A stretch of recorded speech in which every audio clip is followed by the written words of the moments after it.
कोई सेवा में सेवक मिले, महात्माओं ने कहा तो अच्छा रहेगा। नारद जी बोले व्यास जी, गांव वालों ने हमारी और हमारी माता जी की ड्यूटी लगा दी सेवा में। हम तो छोटे ही थे, बच्चे थे। नारद जी अपना पूर्व जन्म सुना रहे। बोले जब ड्यूटी लगाई सेवा में तो रोज हम जाएं, महात्माओं को पुष्प दे आएं, फूल माला दे आएं, उनके कपड़े साफ कर दें।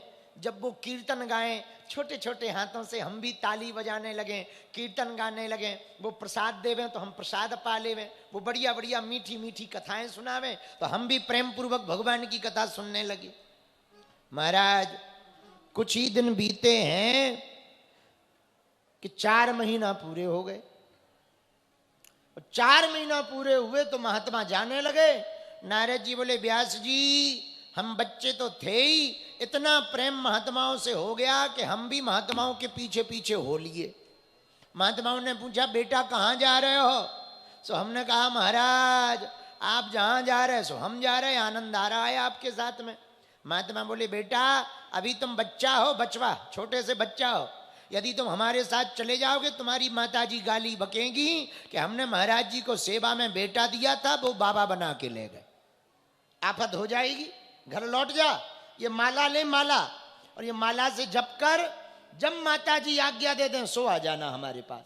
ऐसा कह के महात्मा चले गए। नारद जी बोले व्यास जी हमको तो बड़ा बुरा लगा, घर तो वापस आ गए पर अब ये मन लगे ही नहीं, न खाने में लगे न सोने में लगे, दिन भर माला जप करते रहे और बैठे रहे। बोले ज्यों हमारी माला जप बढ़ गई सो माता जी की टेंशन बढ़ गई। क्या टेंशन? बोले इधर हम माला जपे, उधर माता जी का बीपी हाई हो गया, कहीं बेटा बाबा ना बन जाए। माताओं की एक ही टेंशन है, बेटा गुंडा बन जाए कोई दिक्कत नहीं है, बेटा उपद्रवी बन जाए कोई दिक्कत नहीं है, बेटा उचक्का बन जाए कोई दिक्कत नहीं, पर बेटा बाबा ना बन पाए। खासकर हम इस बात से जरूर जूझ रहे हैं। हाँ हम अपनी ही बता रहे हैं। तो नारद जी बोले हमारी माता जी को व्यास जी चिंता हो गई, बेटा बाबा ना बन जाए। नारद जी बोले उसी समय एक ज्योतिषी जी घर पर आए। अरे मैया राम राम। सो हमारी माता जी ने ज्योतिषी के पांव पड़ के कहा महाराज जरा हमारे बेटा की कुंडली तो देखो, अब तो एक ही टेंशन है। ज्योतिषी बोला क्या टेंशन? महाराज बढ़िया रुनक झुनक करती हुई छोटी सी दुल्हनिया आ जाए, आनंद आ जाएगा। नारद जी बोले व्यास जी हम भीतर बैठे बैठे सुन रहे थे। नारद जी बोले महाराज हमने तो सोचा था कि माता जी ऊपर जाएं तो हम संतों के पास जाएं। माता जी तो एक नई आपत गले में डालना चाहती, शादी वाली। नारद जी बोले व्यास जी ये शादी बड़ी खराब है। क्यों? जिसके गले में ये घंटिया पहन गई उससे पूछो, जिनकी हो गई वो भी रो रहे, जिनकी नहीं भाई भी डबल रो रहे। हाँ अब वो बात अलग है कि कोई प्रेम प्रेम में कह दे नहीं नहीं सब अच्छा है सब अच्छा है। शादीशुदा पुरुष कितने बैठे जरा हाथ उठाओ, इधर वाले खुश हो? नहीं हो? हमें पहले ही पता था, यही पता था हमें। बहुत बढ़िया बहुत बढ़िया बहुत बढ़िया।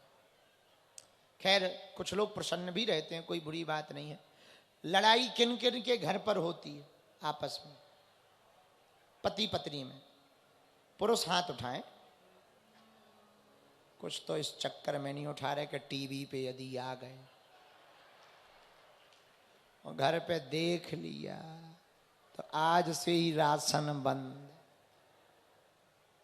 जिनके घर पे लड़ाई होती हो हमारे पास उपाय हैं, पूछो तो दें।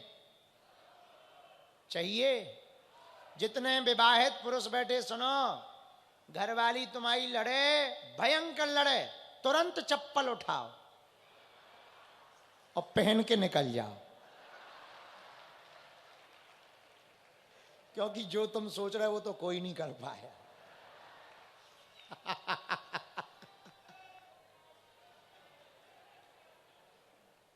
समझ गए? बस यही ब्रह्म ज्ञान है। हरे हरे